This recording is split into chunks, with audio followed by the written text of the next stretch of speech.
This is Stephen Kotler, and you're listening to Your Superior Self. This is Christina Rasmussen, and this is Your Superior Self. Hi, this is Dave Meltzer, and this is Your Superior Self. Hi, I'm Anita Murjani, and this is Your Superior Self. Hi, this is Paul Selig, and this is Your Superior Self. What's up, everybody? I'm Aubrey Marcus, and this is Your Superior Self.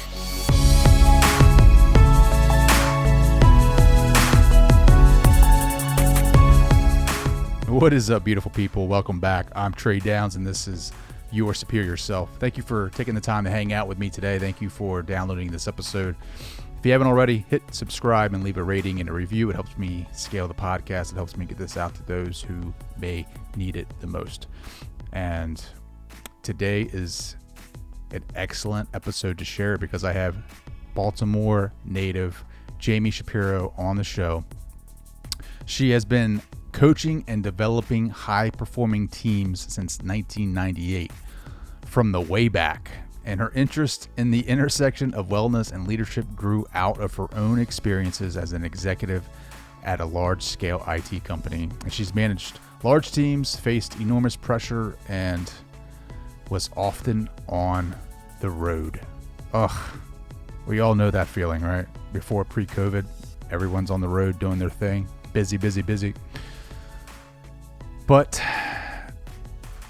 it sounds like Jamie has a different idea of what leadership is. A very much holistic approach to leadership, which I love. I mean, we actually tie in, I don't know how we do it. We tie in reincarnation in this episode. We talk about that. We talk about spirituality. It's fun. Like I love being able to dive into those types of discussions with my guests. It's something that is empowering, I think, to be able to communicate from a deeper level, deeper idea of our being. And Jamie, she doesn't hide from it. She jumps in and she talks about her philosophy. And I think it's not like the traditional philosophies out there. When you hear about leadership coaches or executive coaches, her mindset is very different, and I love it. And that's why I wanted to have her on the show. You can find out more about Jamie by either Googling her or Googling her, I hate saying that word, Googling her book, Brilliant, Be the Leader Who Shines Brightly Without Burning Out. The old Google. You can also go and check her out at connectedec.com. connectedec.com. Leave her a message. Let her know that you heard her on the podcast. And before we get into it, here's a little preview of what's to come. I truly attribute my success to that, to being on my path and listening to when I wasn't on my path. And, you know, sometimes you get punched, but if you listen to those punches as wisdom, there's ways in which you can grow and get realigned.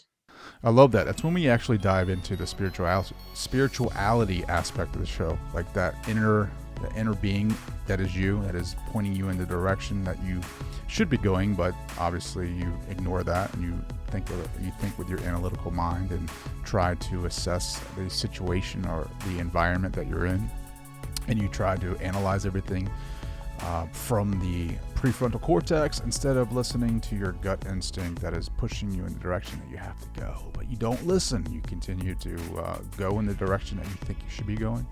But again, what happens? You learn your lesson one way or another. Life happens. That is how you gain experience. That's how you gain wisdom. But just know that that thing that is pushing you, that gut feeling that you're having, that a situation may not be right, or a person, like, I don't know, how many times have you had this situation where you've met a person and you just had this gut feeling about, don't know if this is the right person for me to be engaging with or building a partnership with or getting advice from? And how many times have you been right with that gut feeling? Like, that is the higher self. That's the higher being that you are, that is like giving you like little hits, little punches that, you know, Jamie describes, saying you might not want to invest a lot of time in this person or invest a lot of time in this project because it is not right for you. But then we listen to the analytical mind that says, oh, it makes sense. Look at it on paper. there's revenue to be made. There's opportunities for us to network. There's opportunities for us to grow, and it's not truth. It's I don't know what it is. It's just we don't listen to that gut feeling, and we end up regretting it in the end. But I'd love to hear your thoughts on that. Check me out, TreyDowns.com. Follow me on Instagram at TDowns80. I would love to hear your thoughts. I'd love to hear your stories about your journey and where you guys are headed. Thank you for following the podcast. Thank you for subscribing. Thank you for the support.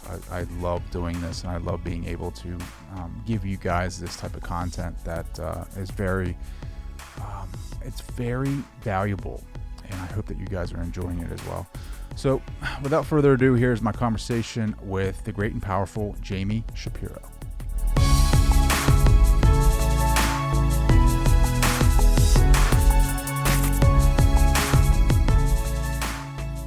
Hi, this is Jamie Shapiro, and this is your Superior Self podcast. Jamie, thank you so much for joining. How are you? I'm fantastic. How are you doing? Doing great. So I see you have a co-guest, or I have a do. co-guest in there with you. What's my his, gigantic dog? What type? He is an old English sheepdog mix, and he thinks he's in charge of my children. So whenever the kids have any activity going on in the house, he comes in and lets me know. That's all. How many kids do you have? I have 2 kids. I have a 9 and 11-year-old. Oh, cool. My 9-year-old Ella and my 11-year-old Jack. Awesome. I have 3 kids, a 10, nice. an 8-year-old, and almost 2-year-old. Oh, so similar ages except for the 2-year-old. Yeah, right. Yeah. Surprised us too. So I wanted to have you on because you're a unique mix. So you talk about leadership, but you also talk about holistic health, which I think is really, really interesting. Can you give everyone just kind of like a quick background? Like how did you get to where you're at today?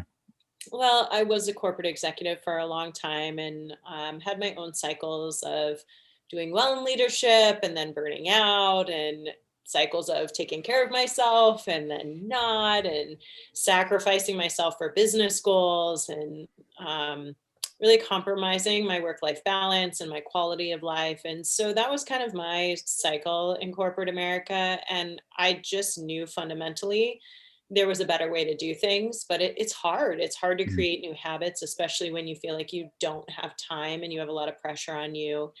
And I knew there was something really special about the integration of well-being from all aspects and how it impacted our leadership performance. So when I finally left corporate America to follow my dream and my passion, I wanted to integrate leadership performance and leadership development with that foundation of well-being, and talk to people about how we can foundationally make changes that enhance our leadership.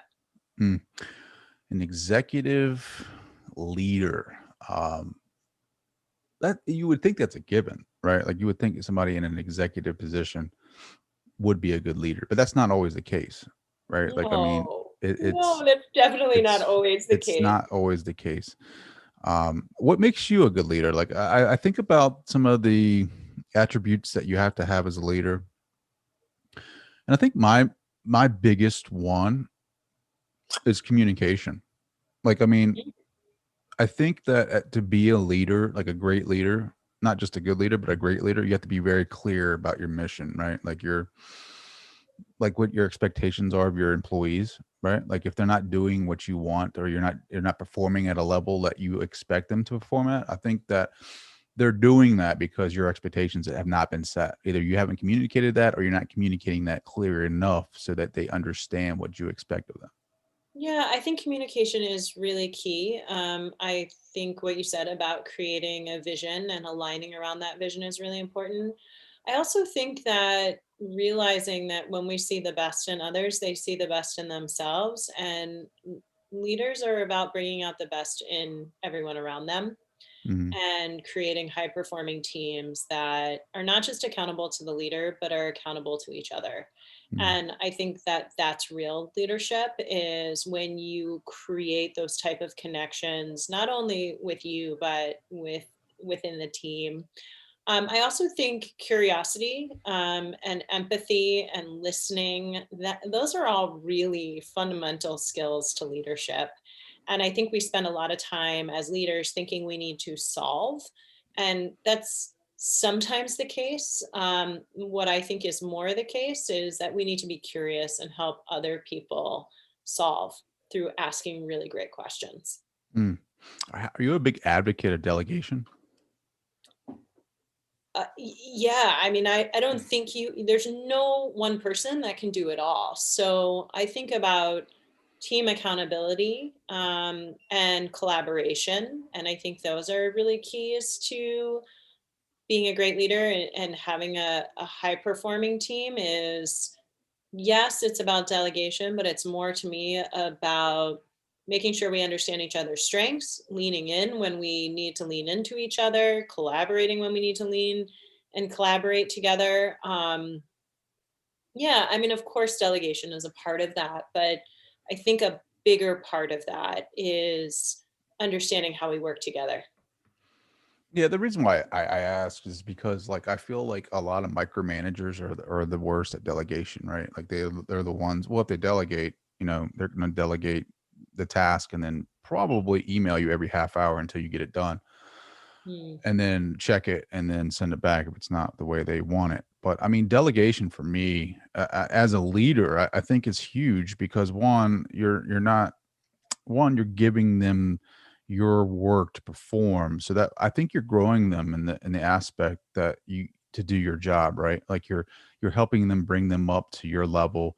um uh, you're growing their strength, or you're growing, you're strengthening them, and you're also giving them, an opportunity to prove themselves at a level that is either where you're at, and so that you can kind of step back and focus on the grander picture. Like you can kind of Mhm. see um, where you can plug them in the future. I think delegation for me, I mean, it's not like you're delegating your entire job, but I think delegation so you can step back as a leader and kind of see the grander vision and see where you want to go as a unit, right? Like I think that's very important. I have a whole list of things. Like I at one point I was going to create a leadership course. That was a long time ago, but like I just found this the other day. It's pretty crazy. I'm just looking at some of the systems that I had, and I delegation was one of them. And it's funny that you're on here because like I wanted to pick your brain on some of this stuff. Now So leaders, let me share a different word from delegation. And I think delegation is absolutely essential from a tactical standpoint. But I think there's a foundational concept of empowerment that leads to delegation. And I think if you're a leader that fundamentally believes in empowering the people around you, it's not, I'm just going to delegate tasks. It's, I'm trying to elevate the human beings around me. And through empowerment, I'm going to do that. And so if I'm empowered, of course I'm going to take on more tasks. Of course I'm going to Mhm. um, want to do more. So that's just it's a slight difference, same concept, just a slight difference in how to look at it. Sure, I think it gives it like a different twist. Like yeah, you're like you said, I like that word better than delegation. Just empowerment, it's just positive, more positive, gives them gives them that good vibe to pursue the project a little bit stronger, from a different, I don't know, viewpoint. What about That's what you get vulnerability? when you have somebody who focuses in positive psychology. I'm always going to find words like that for you. I love that. What's your background? Like, I know you have an MBA. Did you ever take any like psychology or anything like that? So I've got a background in psychology. I've got an MBA. I've got a master's in IT. My undergraduate work is in both psychology, business, and now I'm getting my doctorate in positive organizational psych. So Mm. I have a How, mix. Plus, I have my education in executive how coaching how and are you nutrition doing that with two kids and a dog and a husband? and a full time job. I think that they're just you find space when it's important to you, and it's really important to me to be in academia and to be learning and growing. And I think part of being an executive coach is that I'm always stretching myself and growing myself. It's what I ask of my clients. And so I don't think I would be as effective of a coach or a thought leader if I wasn't always growing and learning and stretching into my own places of discomfort and learning. Sure. Are you doing that online, or are you going to like a brick and mortar school? Well, because we are in the world of COVID, it is a brick and mortar school, but I am doing it online. So it's different, but they are making it work, and we're doing a lot of Zoom and a lot of collaboration that way, and we're making it work. Yeah, I think you're gonna see because I'm going to a brick and mortar school now, and I'm going for business, right? Like I'm gonna get my undergrad in business, and then I want to go into psychology. Hmm. I wanted to go in IO, get my graduate's degree in that, but I'm changing my philosophy on my journey, and I think I'm gonna go down the counseling um, Mm, road. I think. Um, which I'm gonna have to figure that out because it's I don't know what school's gonna look like after COVID. Um, hmm. but I think that there's gonna be less talk about how I don't know how to word this. I think online universities, like I think you can do that now without that stigma, right? Like oh, you went online, like you did your college online, like that. There was always kind of like a I don't know, but I mean, it was an unspoken kind of ooh, you did that? Like, but I feel like now with the learning platforms that we have, I think it doesn't matter anymore. Like if you go online or anything like that, right? Like, I mean, you're seeing a lot more global universities, and I think because of COVID, I think it's given us an opportunity to go back to school anywhere. Yeah, I mean, there's always been the kind of a little bit of delay there, right? If you think about online dating back in the day, and I'm probably dating myself because I'm much older than you, but my husband and I met online, and that was kind of taboo back in the day. Like, oh, and now so many people like that's the norm. And I think the same thing with education is that more and more things are getting normalized in this digital age, and COVID just sped that up exponentially. Even some of the connotations around working from home and things like that. He's mad. I know he's mad at my There's somebody. children. There's I'm something sorry. happening back there. No, you're good. My kids are running in the house, and he thinks he is supposed to tell them not to do that. Mommy's on a podcast. Stop running. So, yeah, even looking at people working from home, right? There was this whole idea that, oh, we can't all work from home. We're going to lose productivity. We're going to lose engagement.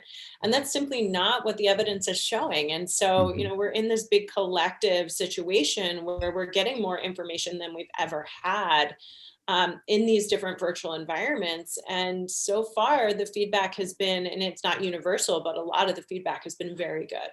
Yeah, I've been stressing education from the get-go since COVID. I'm like, because the water cooler effect, right? Like back in the day, or I mean, what, 8 months ago, the water cooler effect was when you went to the office and you basically networked your wherever you're at, and that's how a lot of people got promotions. That's how a lot of people got jobs is through the water cooler effect. And it's like now that you're not going to the office, now that you're doing everything online, education resumes are going to be more important than ever Yeah. because you don't have that face to face anymore. I mean, people, I don't know, like I'm thinking about my colleagues.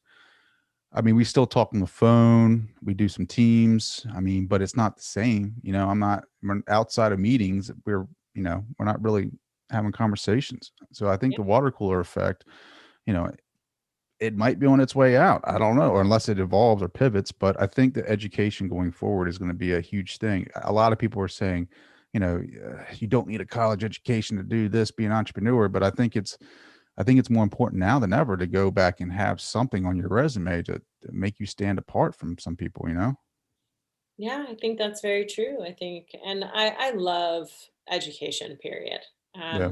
It's the thing that can never be taken away from you. And I'm a big believer in it. I'm a big believer in continuous learning. So I Uh, think can't go wrong I in think the more continuing. education, though, it expands you, like more consciousness, more awareness, more, it opens you up to the world, things that you never thought of before. Like I think science for me, and not to go woohoo, but I mean, it's definitely science has definitely made me more like of a spiritual person for sure. Yeah. I mean, just quantum physics, quantum mechanics, and those, the theory of relativity. I mean, it's all something that it has expanded my intellect and my curiosity. And I think, Hmm. once you start going down these rabbit holes a little bit and looking at the data, looking at the academic journals and reading things, you're like, it makes you aware. Like right now, I'm having a psych class, and we're actually doing an article review, and I think the effects of praise on children is, I can't remember if that's a topic or not.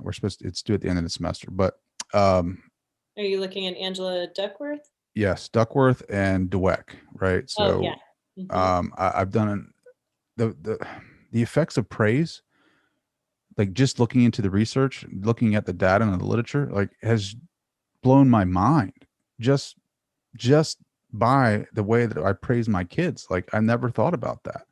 Yeah. And for people listening right now, praise the effort. Praise the effort, because if you praise the entity, the person, like hey Trey, you're a good person, like, or let's say you did, hey Trey, I'm trying to think how you're the psychology expert. How do I put this? I don't want to seem like I'm the best. So smart, right? Yes. We're not praising the trait. We're saying, wow, that was an amazing effort you just put into that. Yeah. There's a distinction there. And so that's some of the research from that area. You want to praise the effort because they look at it like they can always get better. Whereas if you if you praise the person, like you just said, which is a great example, Jamie, you're so smart. Oh, good girl. Then when you're not getting those good grades, your self-esteem starts to drop. And I never paid attention to that. And you can do that with any person. It could also be with your team as a leader. Like you praise the effort, right? Not the person. Yeah. So yeah, that's my my shout out to education and psychology. Let's talk about holistic health.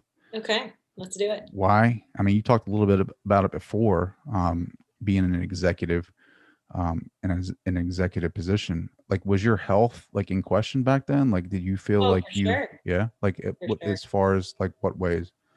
Well, I had periods in my life where I was a competitive triathlete. I had periods in my life where I wasn't doing anything, right? So it was just this up and down and inconsistency. And I did start to notice some patterns in myself of when I was taking care of myself, my leadership was better. And it makes sense, right? It's kind of common sense, but at the same time, we don't pair these things together very often. But if I don't have enough energy for myself, how do I have enough energy for my team? How do I have enough energy for my organization? But yet we don't focus on those things in leadership very often. We don't focus on the foods that we're eating, how much movement we're getting during the day. We're not focused on how we're managing stress and how we're handling emotional reactivity. And these are all things that are foundational to leadership. But most of the time, people come to me or they talk about leadership from a visionary standpoint. Like, how can you be more visionary or transformational for the organization? Or how can you improve your emotional intelligence or relationships? But they don't often say, how can I improve my own self-awareness, my own vitality so that I have enough to give to others? And I'm a firm believer that you can't give from an empty vessel. And so you need to replenish yourself in order to have the capacity to do all of these other things that we're doing for our teams, our organizations, our families, our communities, all the places that we give. But a lot of times we're depleting ourselves through the process. Yeah, energy is a big thing, right? Yeah. I feel so when you're coaching someone, do you give them a diet? Like, do you give them like, do you start them out with that type of stuff where they can like feel that energy, get more energy to be more of a better, like, you know what I mean? Like you were just talking about a while ago, to be able to present a better self. Like, do you do that in your coaching? I am not a believer in giving somebody a prescription. I'm a believer in teaching somebody the way to find what foods work with their body, their energy, their emotions, all of those things. So I'm not going to sit there and say, hey, this is what you need to have for breakfast. This is what you have to have for lunch. We're using this methodology. I'm all about teaching people how to eat really good, balanced quality food and how that can impact your energy. And the fact is we're all very biochemically different. So what works with your biochemistry may not work perfectly with mine. And so it's really a discovery of how do we foundationally get that nutrition on point for them and allow them to tap into their wisdom so that they can really dial it in. And I just help provide some of the education and knowledge around that. And then we tailor it to each specific person. Oh, that's awesome. Are you, so let me ask you this. Have you seen that? What is that documentary on Netflix that calls The Ruckus? Um, with, The vegan one? yeah. What's Yeah. your thoughts on that? I believe you can find a healthy way of eating in a lot of different ways and a lot of paths. With the vegan path, you absolutely can stay very healthy. There are certain vitamins and nutrients that you will need to supplement with.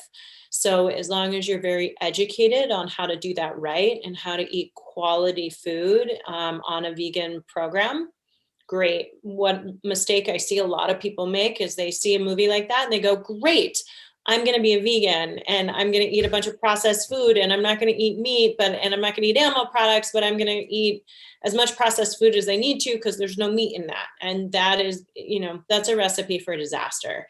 So can you be so healthy on a plant-based diet? Absolutely. But there are certain nutrients like zinc and B12 that you really have to be intentional in supplementing with. And you also have to be very conscious of your protein and making sure you're getting the essential amino acids that you need. Mhm. So as long as you're doing it the right way, awesome. I think there are a lot of different ways of eating that can work really well for individuals. And it's about discovering that for yourself, but not doing it in a way where you're eating low quality and nutrient void foods.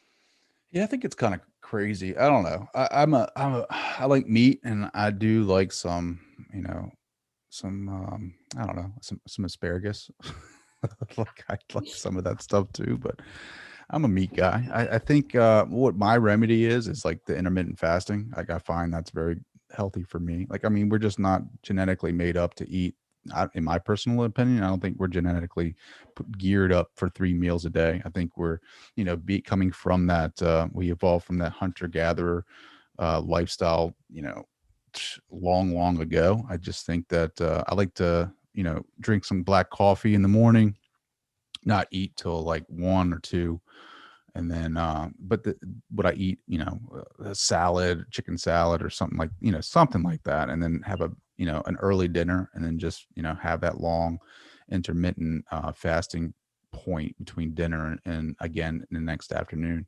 That works best for me. You know what I mean? Like, and I go and I exercise and I feel good. Like I used to think that I would get weak or something like that, but a lot of that's sugar burn off too. Like the body, like it's crazy what sugar does to you. I Sugar feel is like not good if I for us. eat cereal, like, I have kids, right? Like, so like, yeah, I'll eat some, like if I'm on a Saturday and I've worked like a long week, don't think that I'm like this perfect, like guy that's, intermittent fasting and then having like, carrot sticks and like, what I mean? Trust me, there's a Saturday or Sunday that's in there. I'm taking down a whole box of Captain Crunch peanut butter. You know what I mean? Like, but I feel like crap, I was going to say, you probably feel like like crap crap. afterwards. Because like I don't know, it's like the sugar, what is it called? Like where you go into that um I don't know, it's like lunchtime I'm start shaking, like I don't know what's going on with me. Like Yeah, your sugar is probably crashing so hard, you're having hypoglycemic effects. I tried to run. Like I remember I found some time in my schedule to go for an afternoon run on a weekend, and I just housed like a bowl of Captain Crunch peanut butter, and like it was an hour after, and I don't know why I did this. I was just like, I have opportunity. The baby's taking a nap, my wife is working, the kids are, they're being occupied doing something. I was like, I'm gonna go for a quick run. Went a mile in and like You're could gone. barely walk. Like I just was like, oh, it's crazy what our like sugar can do for you. What does your diet look like? What do you got going on in the morning? I am all about having a really healthy, strong, balanced breakfast. I think that's what really starts our metabolism going very well. I work out every morning. And so right after I work out, I have eggs, I have some gluten-free toast, I have some coffee. Um, Even before that, I'm hydrating like crazy with water. I probably have, I don't know, maybe 48 ounces of water even before that point. So I'm a big believer in breakfast. I'm probably on the opposite plan as you. I usually finish eating by 5:30 in the evening and then I'm done.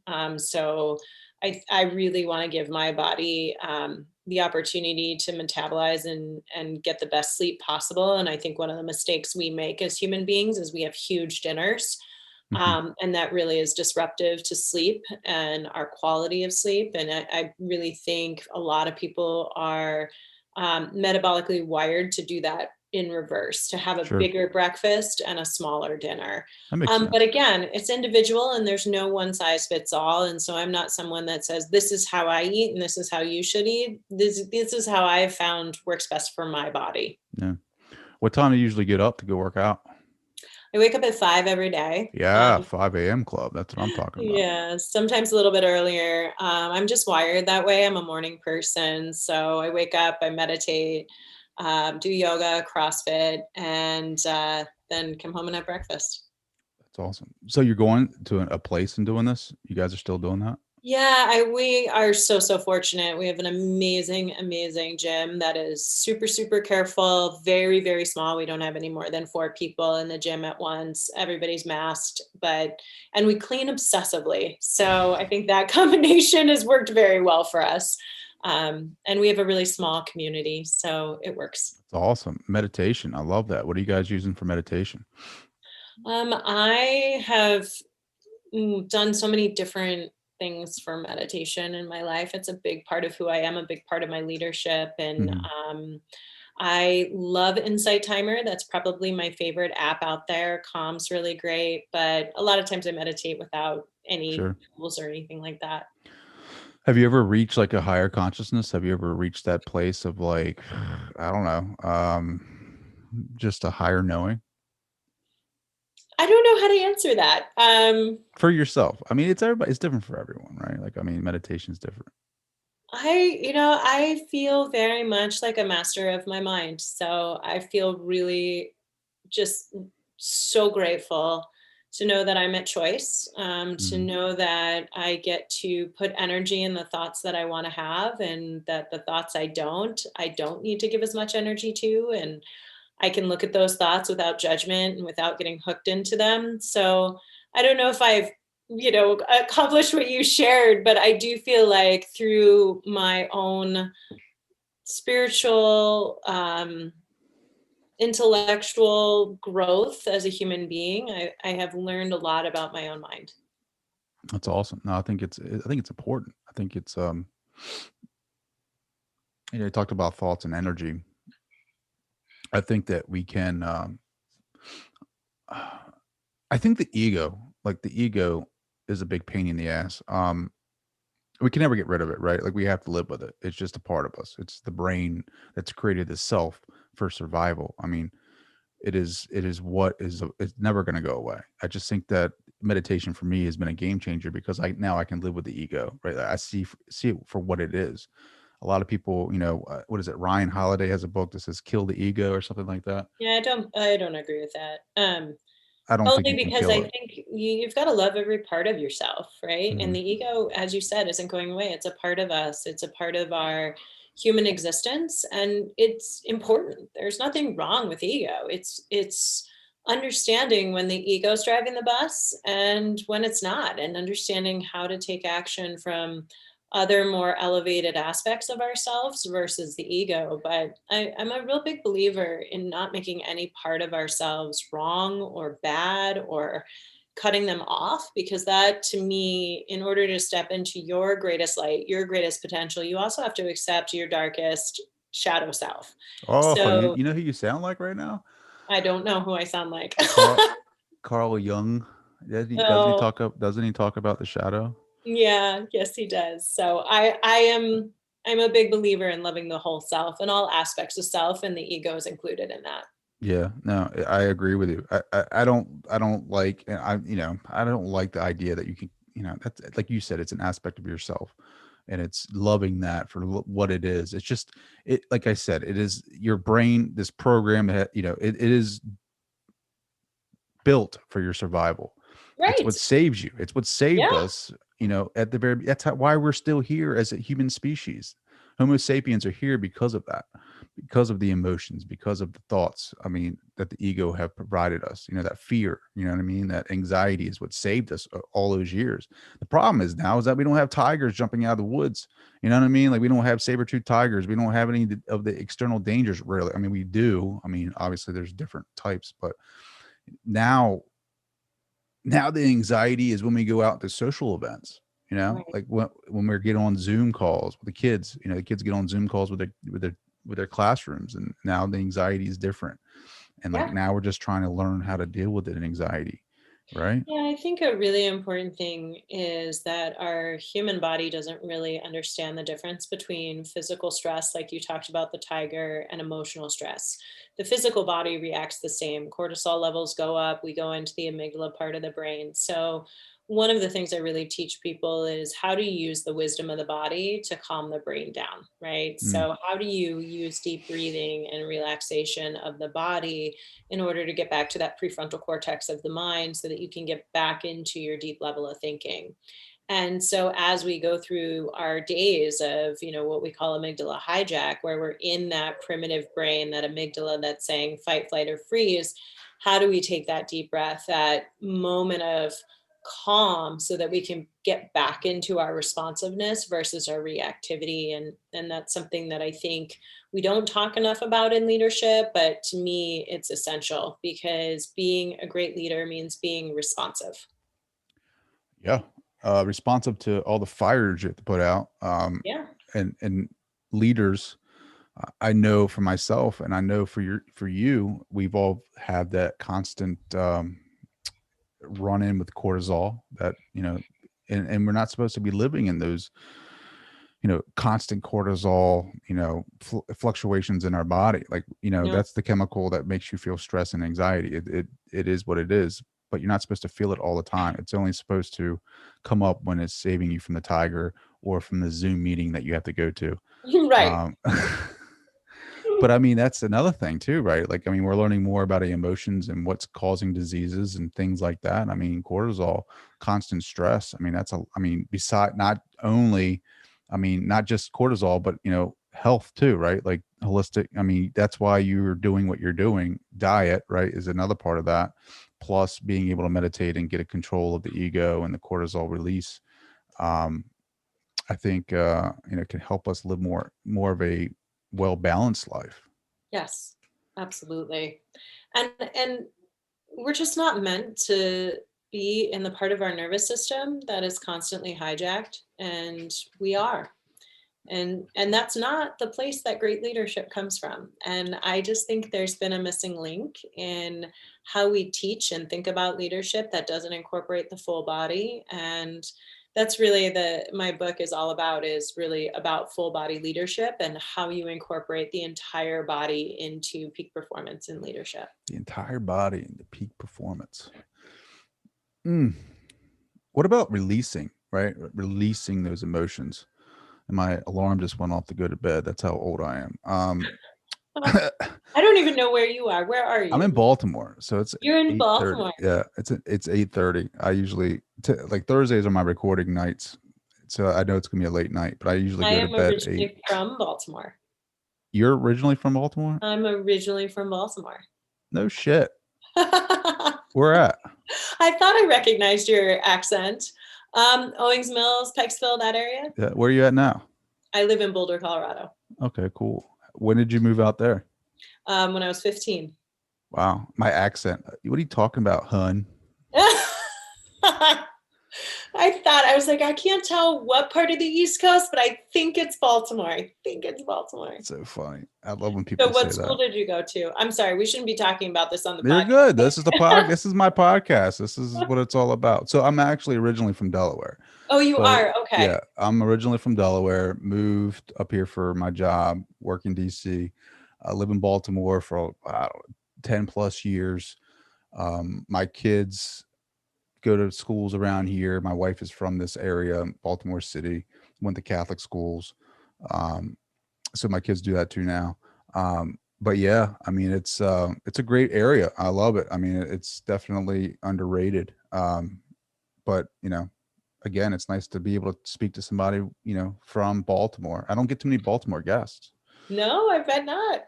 No, it's Yeah. usually it's like I'm always adjusting to other people's schedule. It's always like, especially if they're like, I had a chat with somebody today who was, where he was in London, so like he's a little off time zones, and New Zealand, and it's pretty cool.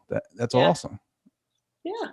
So cool. It's Cool so nice to see connection point. somebody, crushing it, from Baltimore. Shout Well, out to thank you. Baltimore. I don't know, what were we talking about? Oh yeah, my bedtime. Okay, it's 6:30 here, and my bedtime is not too far away. Yeah, but I gotta get up early. I go for a run too, and I get up at 4:30, and I meditate. So I'll sit I have a meditation couch in the office, and I'll listen to Dr. Joe Dispenza. He has a meditation that's out, and then I'll Nice. listen to I'll do that first. I usually try to meditate twice a day. I'll do that, and then I'll listen to some HemiSync later on before bed, and try to I guess it's Robert Monroe and the Monroe Institute, and I'll just try to get some of that. I don't know. Are you a fan of Wayne Dyer at all? I'm a huge fan of Wayne Dyer. I was just quoting Wayne Dyer to my son, who is really struggling with online school. And I said to him, there's a great quote from a great man that says, when you change the way you look at things, the things you look at change. Wayne Dyer, just so many beautiful pearls of wisdom. Yeah. There's a meditation that I listen to before bed, and he reads some text and quotes from one of his books, and it just talks about we are not our problems, and it just recenters me before bed. And because he talks about it it's a YouTube meditation, but he's like, you need to listen to this every night, because this is marinating over 8 hours of the stuff that you just went through during the day. And it's true. You think about it, like, how often have you gone to bed and just marinated on the shit that you've been through all day? And then you wake up and you're still thinking about it. Yeah. I think there's so much wisdom in how we can rewire our brains. I don't think many people know that. And I wish more people did. Like, we really are masters of our mind. We really are at choice. You can be intentional. Like you're holding back on your little spirituality over there. I feel like you are I holding wasn't back. holding back. You're holding back a little bit. What do you mean we can change our minds, change our brains? This is a safe space. This is a safe space. I am a deeply, deeply spiritual person. So yeah. Well, all right. So lay it on me. All right. So let's talk about inner being, right? Let's talk about that. You talked about you can change you can change your brain. I believe that too. I think it's proven. It's science, right? Like it's science. I mean, it's spirituality, but it's also science. I mean, it is science. Look it up. It's called neuroplasticity. Neural pathways, changing those. You can strengthen your brain 100%.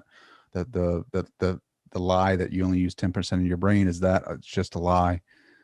If it was, then the pruning process would have taken away a lot of our brains, by now.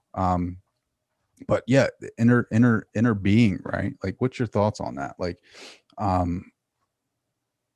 just flow on that a little bit. Like what is your philosophy on the greatness that is inside of us? I guess my philosophy is very much just one love, right? Like, I think we all are connected. I think we all are, the greatness is within each of us. I think I do believe in so many things that can't be proven, and Reincarnation. I know they're all real. I am a believer in reincarnation, but probably in different ways. I think I don't think it's as simple as, oh, we're gonna come back as a different being on this earth. I think there's some complexity that's possible. I believe in reincarnation that expands beyond this earth. So, Interesting. Like, what do you mean by that? That's the first time I'm hearing of that. I mean, there's just, the time continuum is just, we just don't know, right? I mean, yeah, I think on this earth, we are faced with both good and evil. And I think that Sure. there's a lot to learn on this planet and this world. And I think that there's different ways to be reincarnated that don't look like what we know here, right? And I don't know what they are, but I think that anything is possible. I love it. I love making you feel uncomfortable because like, do you talk about this with your clients at all? Do you ever No, have not very. no? Well, I do talk about spirituality with my clients, but I don't talk about it on podcasts very often. But isn't it? I mean, like, I really truly feel like there is an awakening coming. Like, I feel like more people are more open to this. I think the new age wave is coming, and I think there is going to be a more awareness in consciousness. Like, Dr. Hawkins, his book, Force versus Power, which is a great resource for those that want to learn about raising your consciousness. There, he has just been a great, he passed away, but he's a mentor from afar, where I read his material and his content. It's just fascinating. But like Wayne Dyer, like, that whole idea that we are all connected, like, I believe that 100%. Absolutely. I think that we are from the source. I think we're from a higher source. I think that we are all intuitives to a point. I think that some are better than others, just like basketball. Some people can play basketball better than others, but I think we all have the gift to be able to play the sport. I just think that, like, I feel like when I connect with my higher self, I feel like, and I just, I feel like I connect to a source of all knowing, and that it helps me, guides me along my decision making process. Oh, for sure. And I'm always amazed when people say things like, how can you believe in something you can't see? And I feel like I see it every single day. I mean, I feel like, at least in what I do for a living, I get to watch miracles happen all the time. Yeah. And I get to see that when people really set intentions and share with that higher self, that higher being, that this is what I want out of my life, it's like everything conspires to help them. And yeah, so I feel like I get to see a lot of miracles all the time. And I mean, every time you think about somebody and they call you, I feel like that's kind of evidence right there. I Yeah. mean, it's just the Yeah. little things of, oh, I was just thinking about you and you just called me. We have some form of connection that's different than email and cell phone and Facebook, right? So I think that for me, I just see it every single day. And I'm a big believer in following your path and listening to the wisdom and seeing what those signs are. And I truly attribute my success to that, to being on my path and listening to when I wasn't on my path. And, sometimes you get punched, but if you listen to those punches as wisdom, there's ways in which you can grow and get realigned. Yeah. I mean, that's just, course correcting, right? Like, I mean, it's just like, it's even the bad stuff that's happened to me, like, has been for a reason. Like, everything has been for a reason. It's like, I don't know what it is. I mean, it's obviously, I know what it is. It's my higher, whatever you want to call it, source, unconsciousness directing me to where I want to go. But now that I'm in tune to it a little bit more, like, I can feel myself, that I call it a frequency or vibration, Yeah. inside of my heart, right? Like, I can feel that guiding me towards something. If it feels good, then that is, I know now that's my higher self saying, this is the direction you need to go in, or you need to pursue this. And if I'm trusting my gut more as well, right? Like, if Yeah. I feel like it's kind of, I don't know about this, then I know that is my unconscious saying, hey, look, man, like, you need to step back a little bit. And I've seen it in my life. I've seen it where, I've, even when I'm kicking and screaming and I'm like, this is what I want. This is what I want. The universe is like, no, it's not what you want. And then I'm like cussing the universe because it's like what I really want. But then like 6 months go down and it's like, you're right. I didn't want that. And now I have something better. Yeah. Isn't that crazy? Like, I Yeah. mean, everything happens for a reason. Yeah, I very much believe that. I know this is different than what you're used to. I know you're You're probably Nice. talking about systems and processes at this point in a podcast, but Sometimes you just never know. You never know where podcasts will take you. well, I mean, I'm very passionate and very curious about these subjects. And I think that I try to reverse engineer this theory. My mom always says, and she'll say it to you today. She'll say, "Oh, just do what you love. Just do what you love and get paid for it. And then you got it made." And I'm like, all right, that's great.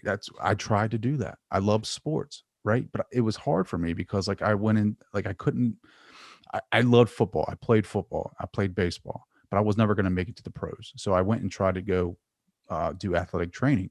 Mm-hmm. I thought I would love it. I hated it because I couldn't play sports. So like I was taping up these people, these players, and I'm like resenting this because I want to be in their position. And some of them I was better than, but I was not playing, right? Like, so I had a resentment there. It wasn't until recently when I started understanding that you need to follow what makes you curious. Makes you curious. That's really good. I And love then that. once you start going down that path, once you start finding what makes you curious, then you start building on top of that one brick at a time. And then eventually that curiosity will spark a like, not a love, but a like. And then eventually that like will turn into a love. And then hopefully by that time you're getting paid for it. I love that. It's a really cool way of looking at things, because if you follow your curiosity, you're following your passion, right? We're curious about the things we are passionate about. And I know that has worked for me. I've always had such a love of psychology, such a passion for human beings and connection. And that's what I do every day. That's what I make a living doing. So I do really believe in following that. And when you do, I agree with your mom. The rest will follow. And sometimes it works out, and sometimes you go through some bumps in the road and discovering what that looks like for you. Sure. Jamie Shapiro, this has been an amazing conversation. Thank you. What's the title of your book and where can people get it? It's called Brilliant, and you can get it on Amazon, and you can get it in any version. I actually recorded the Audible myself. So if you are somebody who likes Audible, you can download the Audible too. You have a nice voice for it. I think that. Oh, thank you. It was very hard. It was almost as hard as writing the book. I'm not going to lie. Writing a book, that's the toughest thing ever. Writing an article review for a psych paper is even harder. No, you could write a book. You would be phenomenal at writing a book. Thank you. I'll take that compliment. I'm learning how to take compliments more now instead of just, whatever. How can people connect with you? How can they find out more about you? So our website is connectedec.com. So you can go there, and I have tons of free resources out there. I'm a huge believer in abundance, back to our spiritual conversation. So everything I use with my clients, every tool I have is there for free for download to use, however you would like to.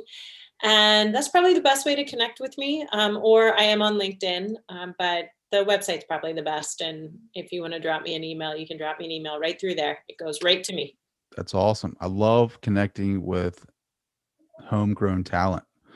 Shout out to Jamie Shapiro, Balmer, Maryland. Balmer, Maryland. 21208, baby. Sorry, Colorado. We claim her over here on the East Coast. Jamie, last question, kind of a tough one. What do you want your legacy to be? Love. Simple as that. I love it. Jamie, thank you so much for joining the show. This has been Thank you. Thanks for having me. So good to meet you.